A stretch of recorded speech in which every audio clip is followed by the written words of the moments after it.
오늘 GPT 실은 뭐 LLM 세미나로 기획이 됐고요. 원래 이제 GPT로 시작을 하려고 했다가 이제 조금 워낙 빠르게 이슈화가 돼가지고 그래도 하나하나 좀 꼼꼼히 알고 나면 좋을 것 같아서 세미나 형식으로 준비를 했습니다. 그래도 시간이 짧으니까 빠르게 진행을 하도록 하겠습니다. 오늘은 GPT 모델이 지금까지 이제 발전하게 된 과정들을 하나씩 좀 살펴보고 마일스톤 위주로 정리를 좀 했습니다. 우선은 모든 시작은 이제 시계열 분석에서부터 시작을 했고요. 뭐 시계열 분석이라고 하면은 제일 처음 시작된 게 요 심장박동 같은 이제 임상 실험에서 이 정기적인 신호들을 처리하는 거에서부터 해가지고 뭐 최근에 주가 지수, 뭐 그다음에 천체, 날씨 이런 거 포함해가지고 이런 시계열 데이터들을 분석하는 데에서 시작이 됐습니다. 자세한 건 이제 여기 제가 대부분 다 이렇게 참조 URL이나 이 책 도서 등을 다 달아놨으니까 논문 같은 것들을 이제 저 궁금하신 분들은 이제 자료 참고하셔서 더 공부하시면 될 것 같고요.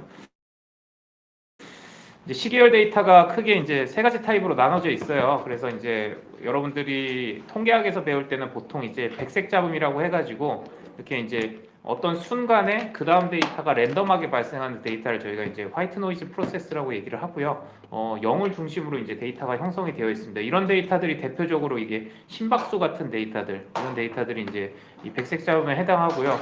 원래 이제 통계적 그 분석에서는 시계열 데이터 하면 백색 잡은 데이터를 분석하는 게 주요 목적이었습니다. 그다음에 이제 두 번째로 좀 발전하기 시작한 게 확률 보행 과정이라고 해가지고 이게 이제 랜덤워크 COR이라고 하는데 주가 지수 같은 게 가장 여기에 해당하고요.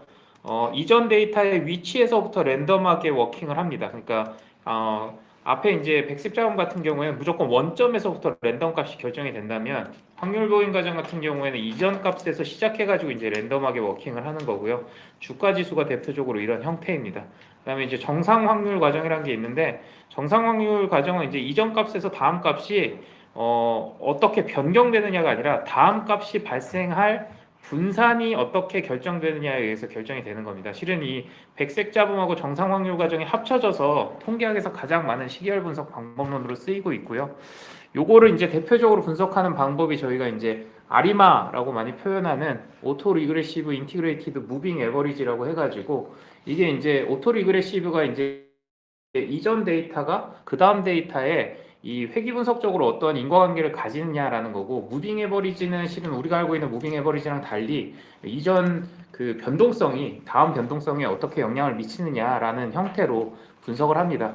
근데 이게 통계적 분석 방법이다 보니까 굉장히 빠듯해요. 그래서 이제 박스 젠킨스 모델이라고 해가지고 이 조건에 해당하는 정상 확률과 이제 백색 잡음에 해당하는 시계열 데이터만 분석을 할 수 있도록 설계가 되어 있습니다. 아무거나 분석하지 못하고요.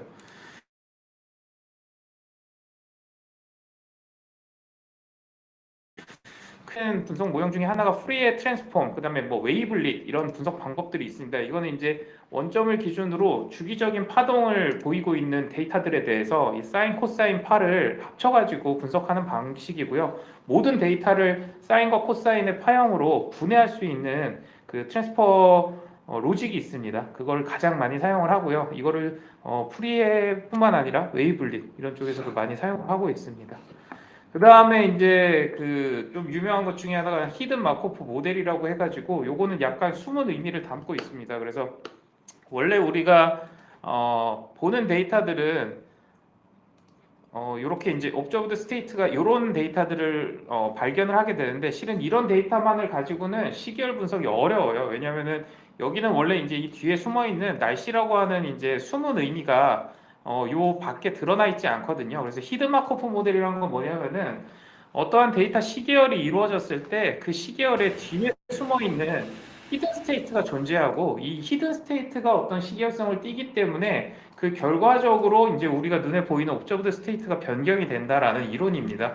그래서 이게 마코프 프로세스로 설계가 되어 있고 이것도 굉장히 많이 쓰이는 음성 인식이나 이런 곳에서 많이 쓰이고 있는 알고리즘이라고 보시면 되겠습니다. 전체 주의거든요. 네, 그 다음에 이제 앞서 말씀드렸듯이 이제 그 랜덤워크 CO리는 어디서 제일 많이 쓰이냐면은 주가에서 제일 많이 쓰이고요. 요거는 이제 그 브라우니안 모션이라고 해가지고 옛날에 아인슈타인인가요? 그 브라운 운동이라고 해서 이 분자 단위에서는 굉장히 랜덤하게 분자 간의 충돌이 일어나면서 거기서 이제 이동을 한다라고 해가지고 만들어진 이론이고요. 실은 그 이론의 핵심은 랜덤 워크가 발생한다는 거를 역으로 이제 산식으로 바꾸게 되면은 실은 변동성만 알고 있으면은 미래를 대부분 예측할 수 있다라는 겁니다. 근데 미래의 방향성을 예측하는 게 아니라 변동성을 예측하는 거기 때문에 그걸 통해서 가장 많이 사용되는 게 이게 해지 거래에서 많이 사용이 됩니다.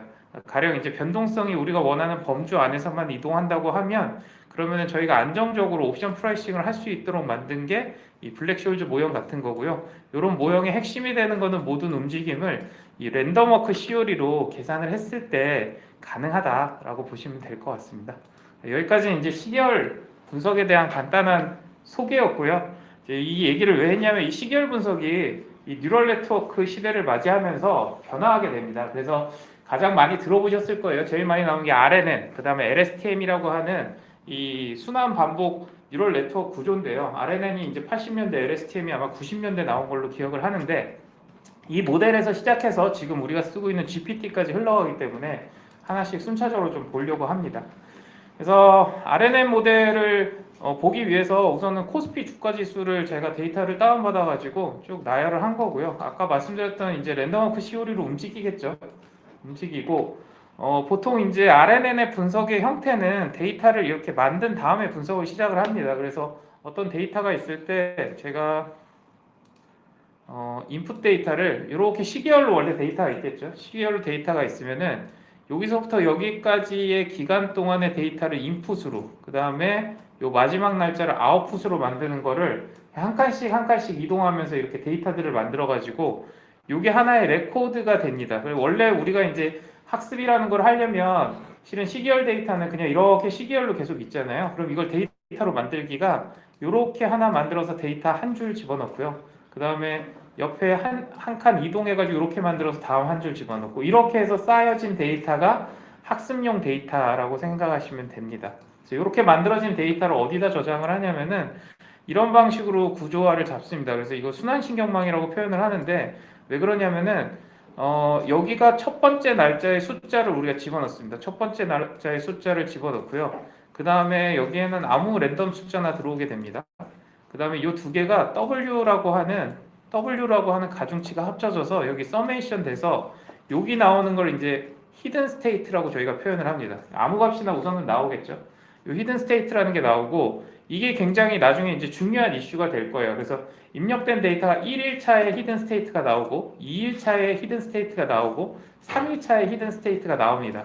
그렇지만 이 스테이트가 이렇게 계속 전파가 돼서 여기까지 전달이 되고 요 마지막에 히든 스테이트가 결국에는 마지막 날짜 저희가 종속으로 만든 마지막 날짜의 데이터가 요 데이터를 통해서 추론되게끔 만드는 게 저희가 이제 순환신경망이라고 할 수가 있고요. 왜 순환신경망이라고 하냐면은 여기에 있는 이 W 값들이 모두 동일한 값을 씁니다. 즉 요 첫 번째에 썼던 W가 그대로 여기에도 쓰이고요. 그 다음 여기에도 쓰이고 여기에도 쓰여서 이 W가 한 세트만 학습을 해내면 그러면 이 순환신경망의 흐름을 이해를 할 수 있다라는 형태로 학습 모델이 만들어집니다. 그래서 이거는 제가 한 땀 한 땀 손으로 그렸는데 이렇게 1일차 데이터가 들어오면 W0이라는 가중치랑 W1이라는 가중치가 A로 들어와서 둘이 서메이션 돼가지고 액티베이션 펑션을 통해서 H1이 만들어지고 그 다음에 이게 그대로 다시 이렇게 전파되는 이런 형태로 이제 계속 전달이 됩니다. 그래서 실은 이 마지막 순간에는 어떤 내용이 담겨 있냐면은 여기 첫 번째 날짜서부터 이 W1, W0에 의해 가지고 이 흐름의 맥락을 그대로 담은 벡터가 저희가 컨텍스트 벡터라고 표현하는데 이 벡터 정보가 여기에 표현이 되어 있고요. 이 벡터를 통해서 우리는 얼마든지 한 번의 연산을 더하면 그 다음 날의 주가를 예측할 수 있다. 이런 모델이라고 보시면 됩니다. 그래서 실제로 이제 그 간단한 모델로 RNN, 심플 RNN 원 노드짜리로 분석을 해보면 이런 형태로 학습이 됩니다. 그래서 RNN 모델 같은 경우에는 이 주가를 20일치 주가의 변동성을 가지고 다음 날짜의 주가의 변화율을 이 변동성을 가지고 이 주가의 변화율을 계산을 해보면은 이제 아까 마지막에 히든 스테이트의 어떤 숫자 하나로 만들었습니다. 마이너스 1에서 1 사이의 숫자로 만들어집니다. 그 숫자로 만들어지고 그 숫자 중에 이제 요 위에는 0.4보다 0.6보다 큰 경우, 그다음에 요 밑에는 0.4보다 작은 경우에 발생을 하고요.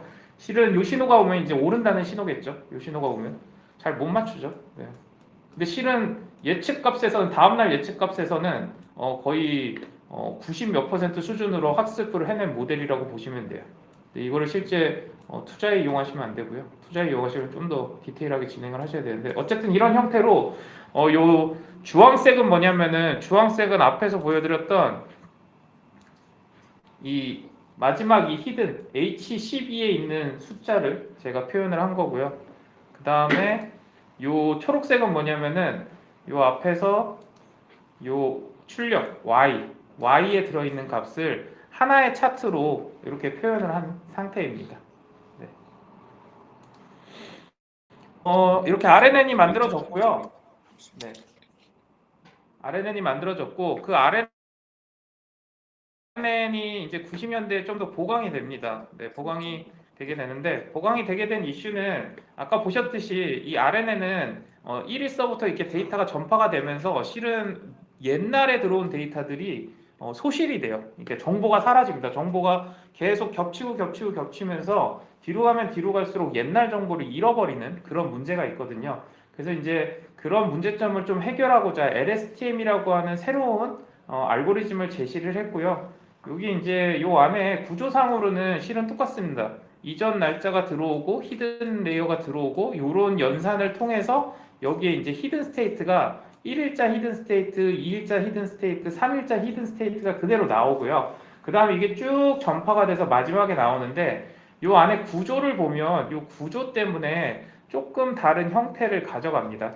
그래서 이 구조에 보시면은 이 포겟 게이트라는 게 있어요. 그래서 이제 구조상으로는 실은 들어온 데이터만 바라보긴 하는 건데 들어온 데이터랑 이전 데이터를 가지고 이제 이 데이터를 이 전파되는 맥락에 반영을 할까 말까를 결정하는 스위치가 하나 있다고 보시면 돼요. 그래서 어떤 데이터가 들어왔을 때 이전에는 RNN 같은 경우에는 어떤 절차든지 그 날짜의 데이터가 무조건 전체 시계열에 계속적으로 같은 분량만큼 영향을 줬었다면 이 LSTM 같은 경우에는 이 안에 다양한 스위치들을 넣어놨습니다. 스위치들을 넣어놔서 그리고 이제 히든 스테이트 말고 셀 스테이트라는 스테이트를 하나 더 만들어 가지고 어떤 거는 그냥 건너뛰고 어떤 거는 이어가고 이런 식으로 해서 가령 뭐 예를 들자면은 뭐 이런 주가가 있다가 서브 프라임을 맞이했어요. 그런 다음에 또 올라갔는데 이 서브 프라임은 잘 발생하지 않잖아요. 근데 이게 되게 임팩트 있는 데이터다 보니까는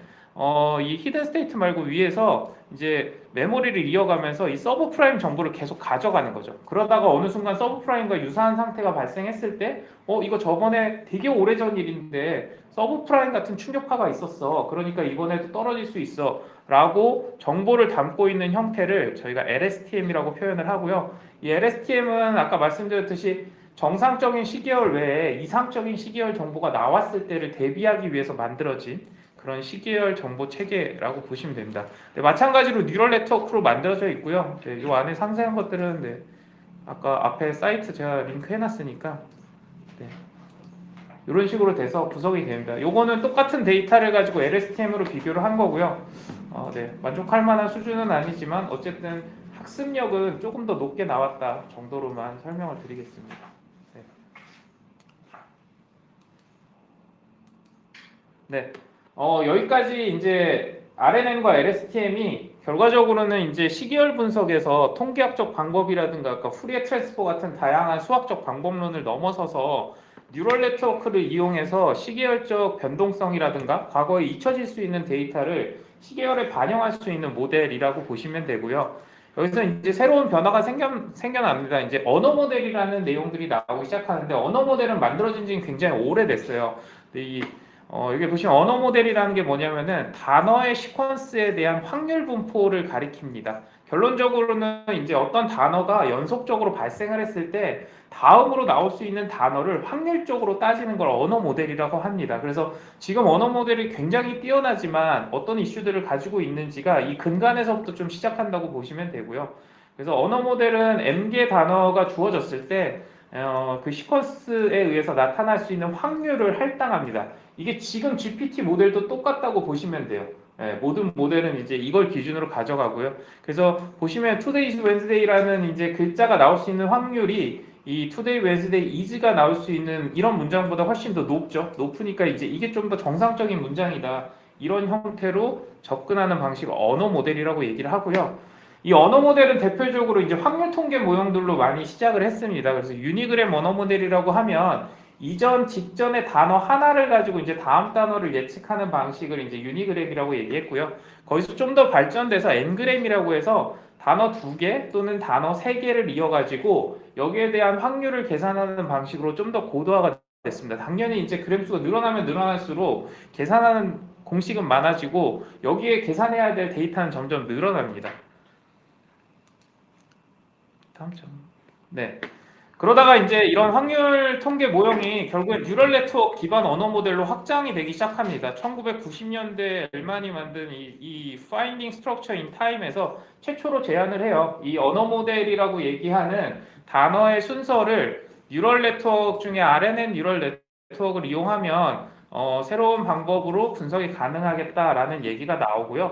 그 다음에 이제 이게 진짜로 이제 활성화되기 시작해서 2010년에 리커런트 뉴럴 네트워크 베이스드 랭귀지 모델이라고 해서 RNN을 이용한 이 랭귀지 모델이 실제로 구현이 되게 되고 그 다음에 여러분들이 지금 알고 있는 모델보다 바로 직전까지 가장 활성화되어 있던 시퀀스 투 시퀀스 모델이라는 게 이제 2014년 논문에 발표가 됩니다. 그래서 지금 언어 모델이 굉장히 빠르게 발전한 거에 비해서 실제 그 알고리즘이 나오기 시작한 거는 굉장히 최근이고요.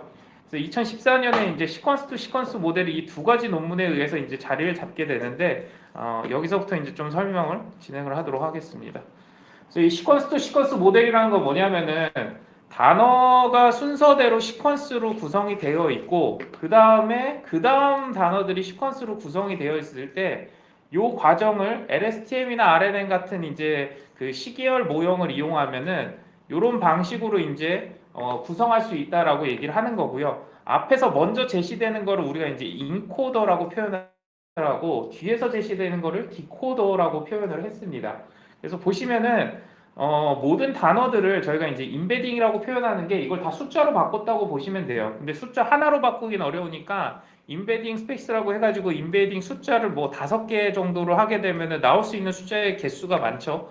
그런 형태로 이제 인베딩을 해가지고 단어가 숫자로 표현될 수 있게 바꿔놓고 이 숫자들이 LSTM에 들어가서 어떤 단어가 나오고 그 다음에 어떤 단어가 나오고 그 다음에 어떤 단어가 나오고 그 다음에 어떤 단어가 나오는 겁니다. 그럼 매번 여기서 이제 히든 스테이트들이 나올 거고 마지막에 나온 히든 스테이트 안에 우리가 이제 여기서 컨텍스트라고 해가지고 이 컨텍스트 밸류를 가지고 있다고 얘기합니다. 쉽게 말하면은 I am a student라는 문장의 문맥을 이 벡터 안에 가지고 있다라는 뜻이고 이 벡터는 실제로는 여러 개의 숫자로 이루어져 있습니다. 가령 뭐 0.3, 뭐 0.5, 뭐 이런 숫자들로 쭉 이루어져서 어떤 다차원 공간 안에 하나의 점으로서 좌표로서 계산을 하게 되고요.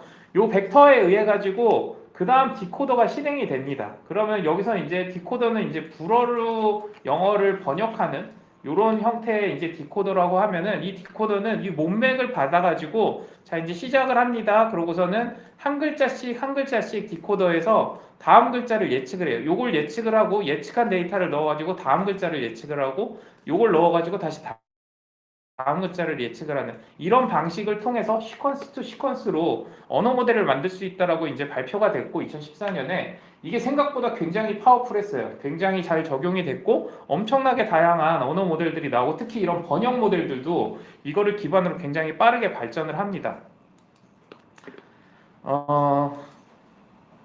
그런 와중에 이제 여기 보시면 2015년에 Effective Approach to Attention Based Neural Machine Translation이라고 해가지고 이 번역 부문에서 어테션을 사용하는 논문이 이제 발표가 되는데요.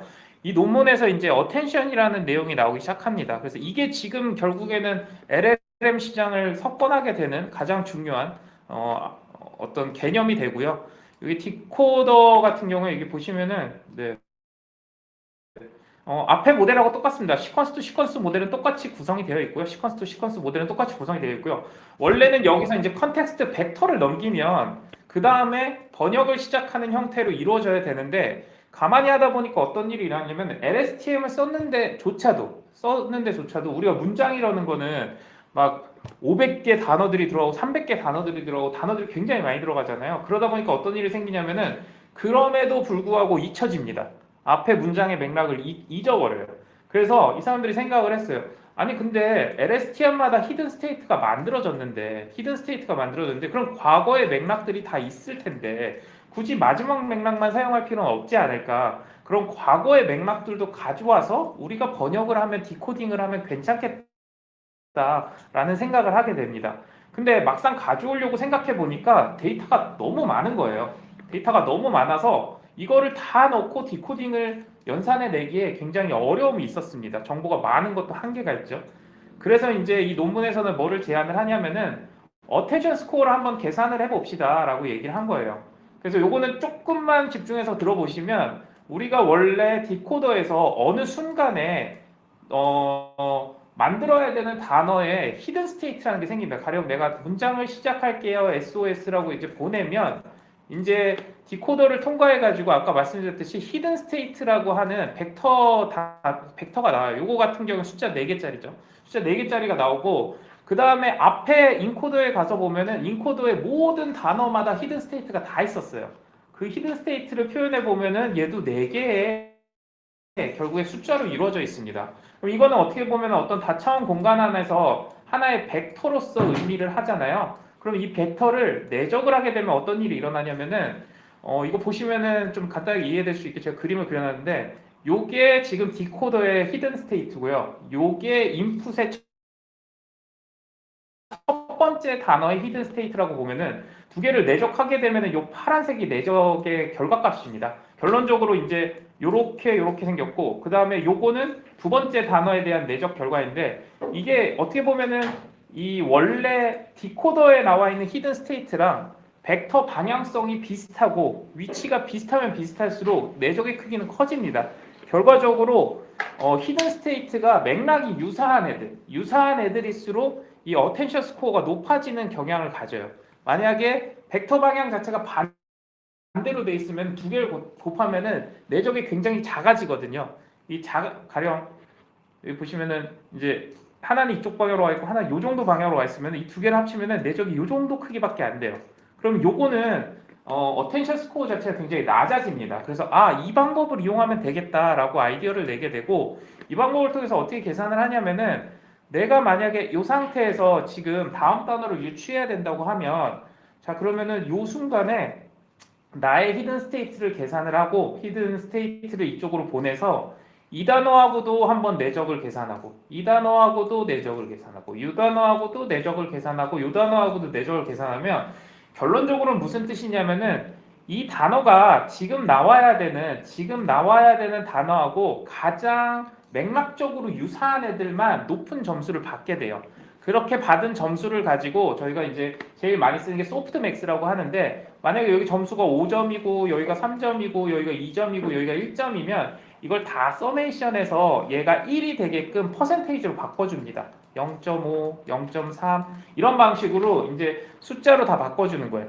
이렇게 한 걸 저희가 소프트맥스라고 하고 이 소프트맥스를 통과하게 되면 어떤 걸 얻을 수 있냐면은 결국에는 이 어텐션을 통해서 지금 나와야 되는 요 단어하고 가장 어텐션 스코어가 높은 애들을 이렇게 순서를 받을 수가 있어요. 그럼 나는 지금 요 주시 다음에 나와야 되는 단어가 결국엔 M하고 스튜던트하고 관계가 가장 깊다라는 것을 이 알고리즘을 통해서 추론을 할 수 있습니다. 이게 어텐션 메커니즘이에요. 그렇게 해서 결론적으로 이 어텐션 메커니즘을 통과하고 나면 이 어텐션 메커니즘에 의해서 이게 가중치로 결정이 되는 겁니다. 각각의 단어의 히든 스테이트 중에 누가 나한테 가장 영향을 많이 줘야 되는지에 대한 이 가중치 퍼센테이지가 나오게 되고 요 값을 다시 여기에 있는 히든 스테이트들하고 곱해가지고 요 값을 만들어내게 되면 어떤 일이 생기냐면은 가장 맥락적으로 나한테 영향을 많이 미쳐야 되는 애의 히든 스테이트가 가장 강화가 돼서 저한테 전달이 되는 거예요. 그걸 통해서 다음 단어를 추론할 때 굉장히 강력한 방법으로 이전 데이터의 맥락을 그대로 이끌고 오면서 나한테까지 전파가 될 수 있는 그런 형태의 모델을 저희가 이제 어텐션 모델이라고 얘기하고요. 이 어텐션 메커니즘이 들어옴으로 인해서 굉장히 RNN 모델이 갖고 있던 한계를 뛰어넘고 엄청나게 폭발적으로 그 기계의 성능이 증가하기 시작합니다. 네. 그래서 이 어텐션 메커니즘의 최종 결론은 이렇게 어텐션 밸류라고 하는 아까 히든 스테이트와 이 소프트맥스 값이 가중합이 된 결과를 여기 이제 히든 스테이트에 합쳐가지고 아까 말씀드렸듯이 여기 있는 모든 히든 스테이트가 가져왔을 때는 너무 거대했는데 하나의 데이터로 가져왔고 그 하나의 데이터가 나하고 영향도가 가장 높은 히든 스테이트가 가장 많은 가중치를 가지고 넘어왔기 때문에 그 맥락을 합쳐서 다음 단어를 추론했을 때 엄청나게 강력한 결과를 가져온다. 라는 형태로 이 어텐션 모델이 발전을 합니다. 네. 그래서 이 어텐션 모델이 다음 단계로 한 번 더 점프업을 해요. 2017년에 이제 그 논문이 발표가 되는데 유명한 논문이어서 어텐션 is all you need라는 논문이 발표가 됩니다. 결과적으로 원래 RNN을 기반으로 한 시퀀스 투 시퀀스 모델에서 그 다음에 어텐션을 추가하니까 굉장히 효율성이 좋다라는 논문이었는데 결론적으로 2017년 논문에는 RNN 필요 없더라. RNN 필요 없고 그냥 어텐션만 있으면 되더라라는 논문입니다. 이게 지금 이제 여기서 발표한 내용을 인코더 디코더 형태로 바꾼 걸 저희가 트랜스포머라고 하고요. 이건 트랜스포머 라이브러리 자체가 그대로 활용이 가능한 형태로 지금 유통이 되고 있습니다. 그래서 관련 논문하고 이제 소스 코드 여기다 제가 올려놨고요. 여기 보시면은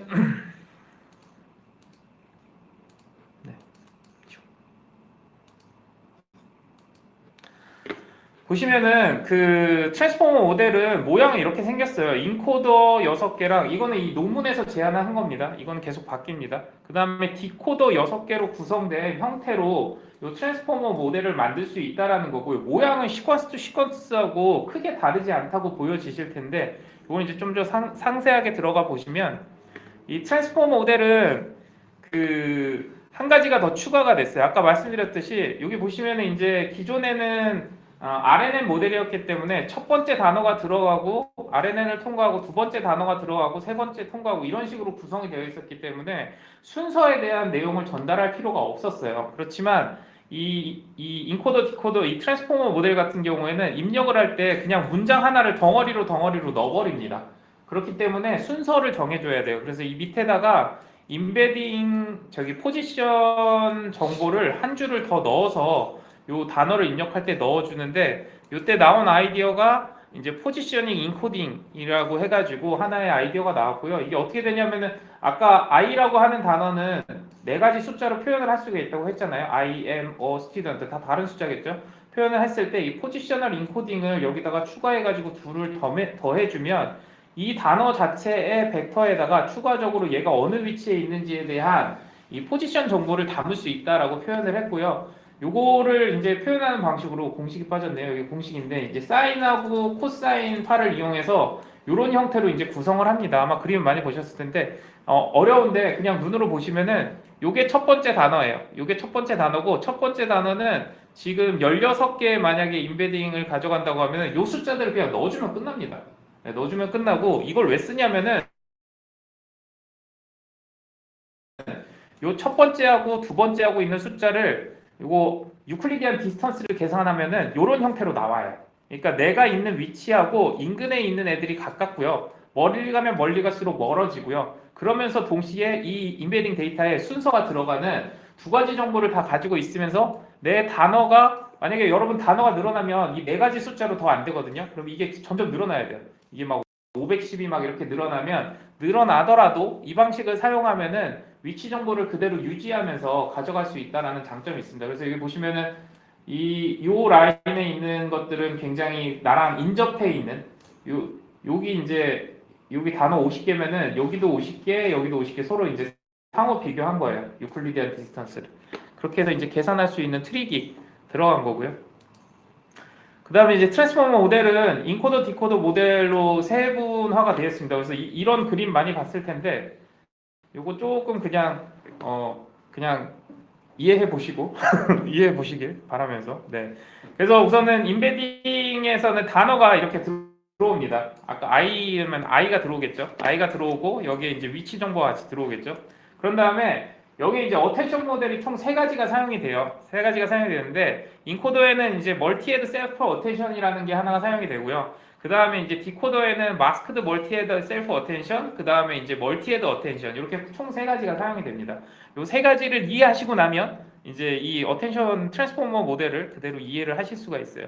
그래서 우선은 이제 인코더에 있는 멀티헤드 셀프 어텐션 중에 이 셀프 어텐션에 대해서 설명을 좀 드릴게요.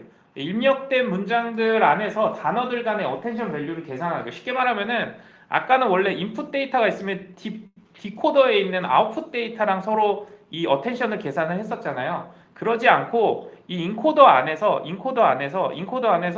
그대로 서로 간의 어텐션을 계산을 합니다. 상호 단어 간에. 그래서 앞으로 이제 이 트랜스포머에서는 쿼리라는 말이 나오면은 아까 우리가 이제 i하고 여기는 이제 ju라고 이렇게 나왔으면은 요 i가 이제 그 어텐션 스코어를 계산하는 계산값이 되고요. 요거를 우리가 이제 키라고 할게요. im 요거 이제 키입니다. 요게 키고 원래 주가 이게 쿼리였어야 돼요. 쿼리였어야 되는데 실은 여기서는 이렇게 안 하고요. 이 i가 다시 쿼리로 들어갑니다. 그래서 인코더에 있는 단어가 디코더로 넘어가기 전에 인코더에 있는 단어들 간의 어텐션 스코어를 계산을 해요. 네, 그래가지고 어텐션 밸류를 계산을 하고 거기서 이제 어텐션 스코어를 계산하고 소프트맥스 들어가죠. 이 상태로 계산을 하게 되면은 이런 걸 얻으실 수가 있어요. 인코더 안에서 이 단어랑 이 it이라는 단어가 굉장히 관련도가 높고 애니멀이 이 it을 표시한다 라는 식으로 서로 간에 이제 단어가 그 어떠한 서로 역량 관계를 가지고 있는지를 되게 손쉽게 이 셀프 어텐션을 통해서 얻어낼 수가 있고요. 그 다음에 이제 멀티헤드라는 얘기를 합니다. 멀티헤드라는 얘기를 하는데 이거는 몇 번 반복해서 보시는 게 제일 추천을 드리는데 I am a student가 네 가지의 벡터로 구성된 하나의 숫자 덩어리로 이렇게 만들어져 있었잖아요. 근데 이거를 어텐션을 사용할 때 그대로 이용하지 않고요. 이렇게 WQ라고 하는 하나의 가중치 셋하고 곱해줍니다. 곱해주게 되면은 i가 이렇게 두 칸만 남아요. m도 두 칸만 남고 어도 두 칸만 남고 스튜던트도 두 칸만 남아요. 쉽게 말하면은 네 칸짜리 데이터를 두 칸으로 축소한 거예요. 축소하게 되면 어떤 일이 생기냐면은 이 어텐션을 여기서 한 번 더 해도 되고 여기서 한 번 더 해도 돼요. 그럼 이 축소하는 과정에서 이 W가 어떤 영향을 미치냐면은 I하고 뭐 스튜던트가 비슷한 맥락의 숫자로 축소가 되기도 하고 I하고 M이 비슷한 맥락의 축소가 되기도 합니다. 이런 방식으로 멀티헤드라는 건 뭐냐면은 같은 단어를 어텐션을 구하는데 요 W 가중치들을 이용해 가지고 데이터를 축소하면서 다양하게 흔들어 보겠다는 거예요.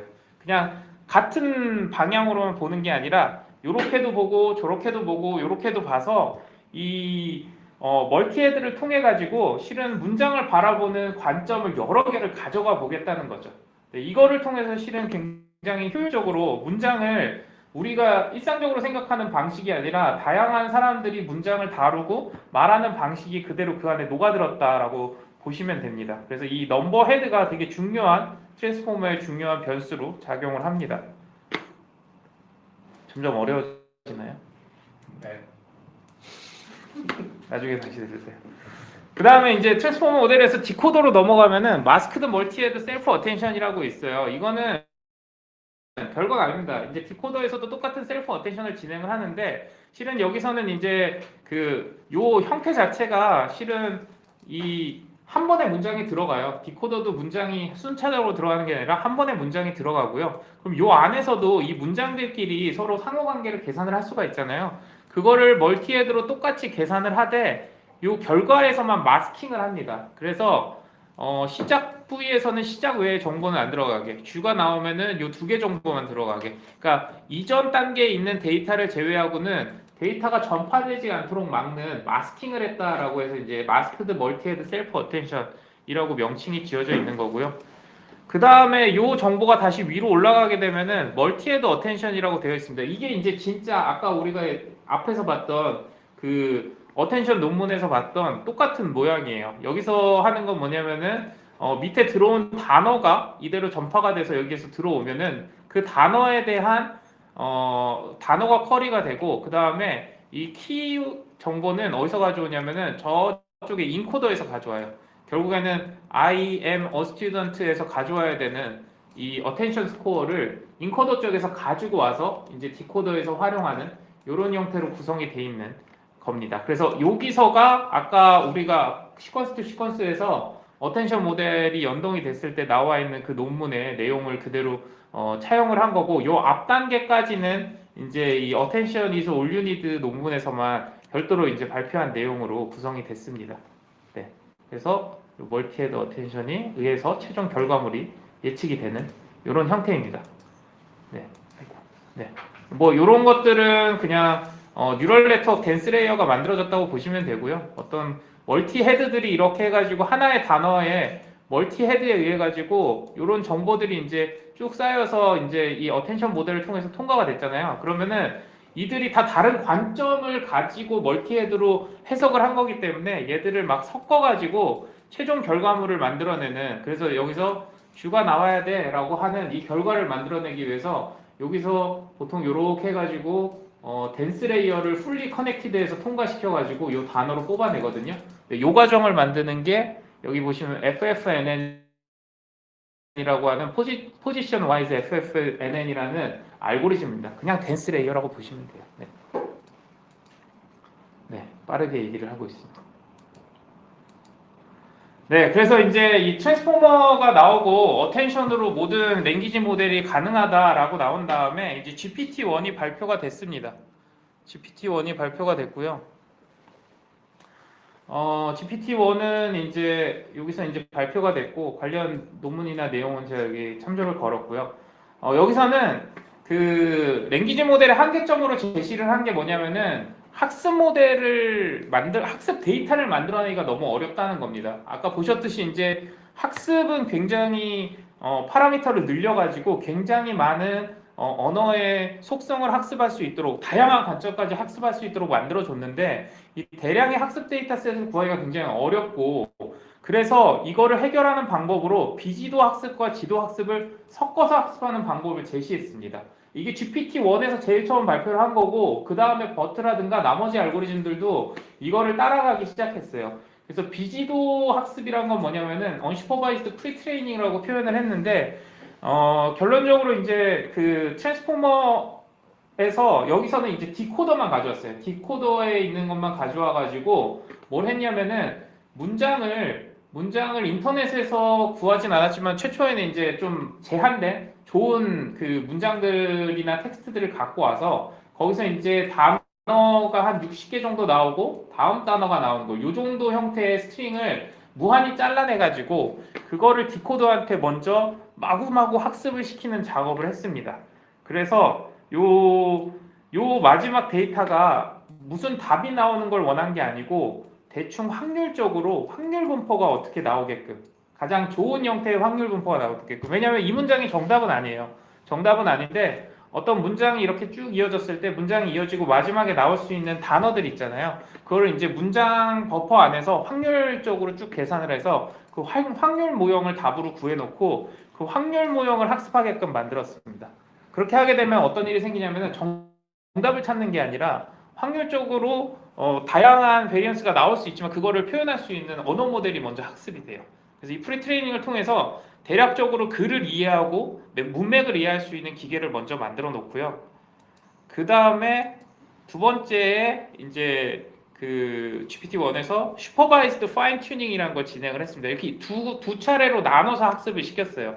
그래서 이렇게 웰메이드된 프리트레이닝이 있으면 이 프리트레이닝을 가지고 어떤 미션을 가진, 이제부터는 이제 우리가 알고 있는 일반적인 AI 학습용 데이터셋이 뭐 텍스트가 있고 거기에서 이제 결과적으로 이거는 뭐 어떤 분류에 해당하는 문서이고 이거는 어떤 문서와 어떤 문서가 유사하고 다음 중에 정답을 고르는 건 뭐가 정답이고, 이런 실은 라벨링이 돼 있는 텍스트 데이터를 전달을 해가지고 이 태스크에 따라서 이제 지도 학습이 이루어지도록 이렇게 만들었고요. 굉장히 퍼포먼스가 좋게 나왔어요, 당시. 그리고 이제 GPT-1이 버전이 점점 올라가면서 이제 여러 가지가 이제 증가가 됩니다. 증가가 되는데 우선 GPT-2에서는 우선 데이터를 엄청나게 늘렸어요. 학습하는 데이터를 아까 프리트레이닝에서부터 학습하는 데이터를 어마무지하게 늘렸고요. 그 다음에 특정 분야에 편중되지 않은 언어 모델을 만드는 게 목표였어요. 제너럴 랭귀지 모델이라고 해가지고 이제 GPT-1에서는 되게 제한되어 있는 문장들을 이용했다면 텍스트들을 GPT-2에서는 그걸 분야를 가리지 않고 확 늘려버린 다음에 그 다음에 이제 나왔던 이슈가 제로샷이라든가 퓨샷 같은 쉽게 말하면은 학습에 참여하지 않은 데이터 또는 학습에 매우 작은 양이 참여했으나 이 프리트레이닝 과정을 통해서 문맥을 통해서 걔의 포지션을 대략적으로 이해할 수 있게끔 그래서 새로운 단어가 나오더라도 그 단어를 굉장히 빠른 시간 안에 파악할 수 있는 그래서 오류를 줄일 수 있는 그런 모델을 이제 제안을 했고요. GPT-3로 가면서는 이 파인 튜닝 과정 자체를 아예 통으로 날려버렸어요. 그래서 라벨링된 AI 텍스트가 아예 필요 없도록 만들었고 실은 뒤에 가서는 이제 다시 한번 보정을 합니다.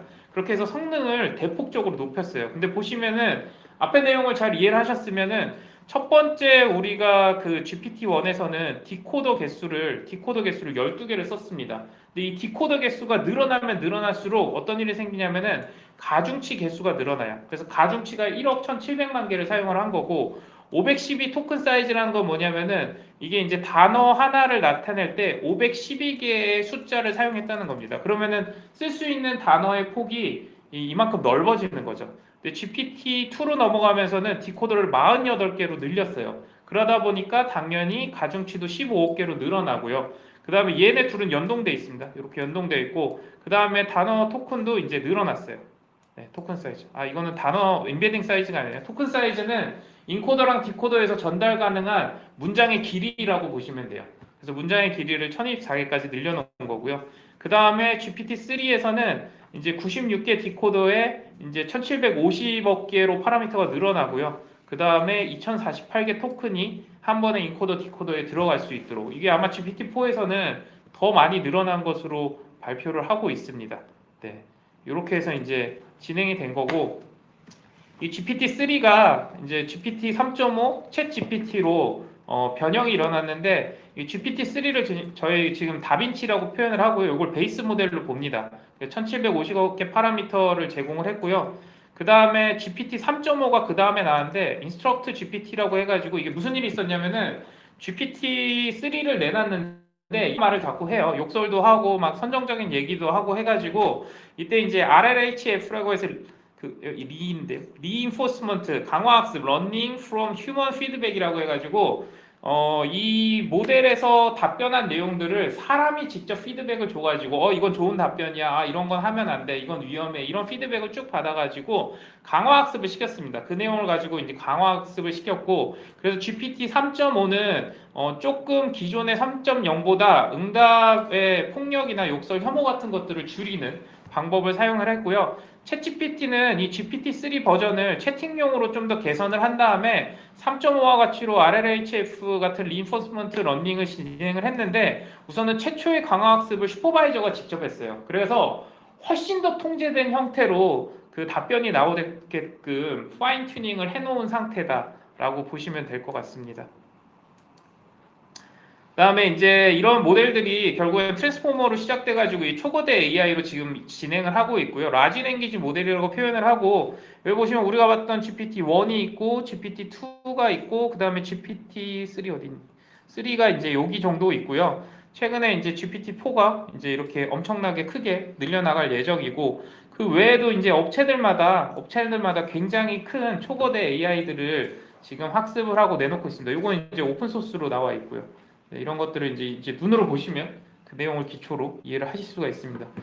그래서 챗GPT 같은 경우에는 지금 보시면은 온도에 따른 랜덤 선택 가능성이 존재를 합니다. 이 온도라는 게 뭐냐면은 아까 말씀드렸듯이 결국에는 이 디코더를 다 통과하고 나면은 확률 모형이 나와요. 확률 모형이 어떤 단어가 지금 다음에 나왔을 때 가장 괜찮은지에 대한 확률 모형이 나오는 거기 때문에 이거에 따라서 이제 가장 확률이 높은 거를 선택하는 경우가 있고요.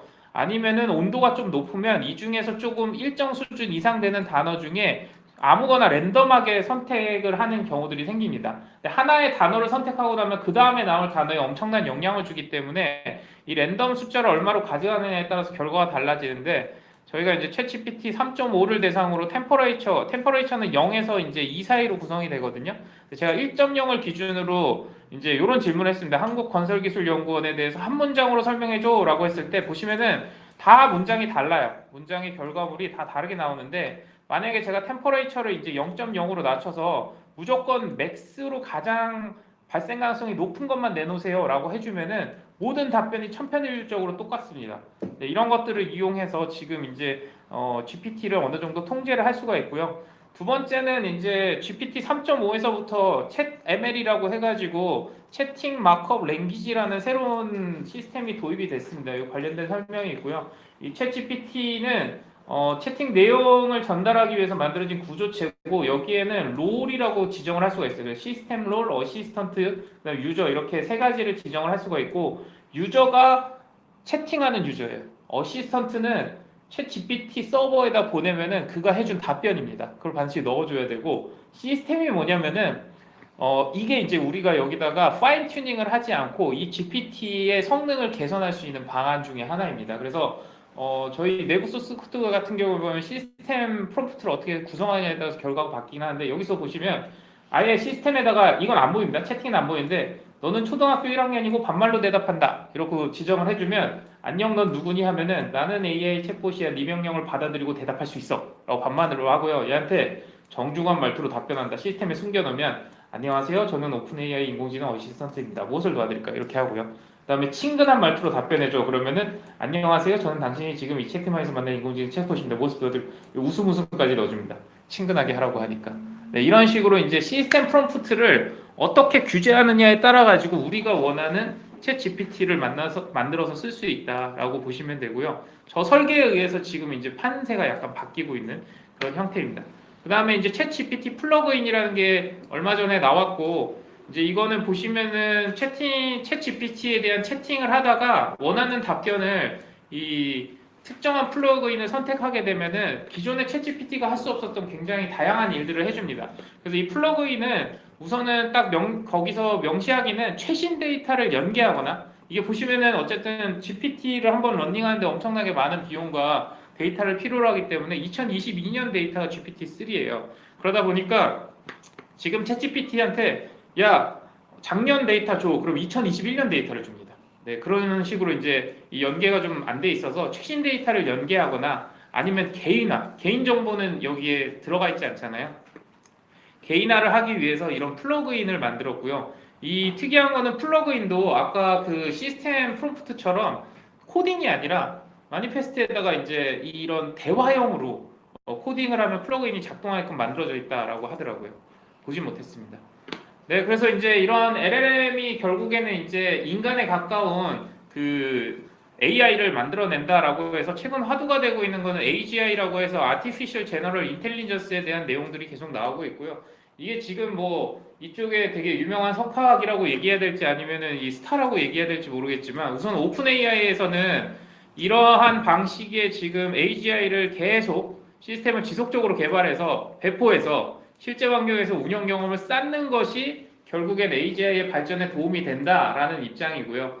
이거를 지금 요새 문제가 되고 있는 구글의 딥마인드의 데미스 하사비스 같은 경우에는 빠르게 움직여야 하지만 우리가 하는 일에 대해 신중하게 생각해야 된다. 이 실제 생활에 A/B 테스트를 하는 것은 안 맞다. 다양한 문제가 발생할 수 있다. 그러니까 오픈 AI 기능에 그렇게 함부로 내놓지 마라라는 식의 이제 강연들을 하고 있고 거기에 대해서 또 반대로 샘 올트만은 이거는 이제 어쩔 수 없는 그냥 흐름이다. 받아들여라. 이러면서 이제 계속 싸우고 있다라고 보시면 되고 요거에 대해서 이제 아마 AI 쪽을 하시는 내부에서도 다들 고민을 좀 해보셔야 되지 않을까라는 내용입니다. 네.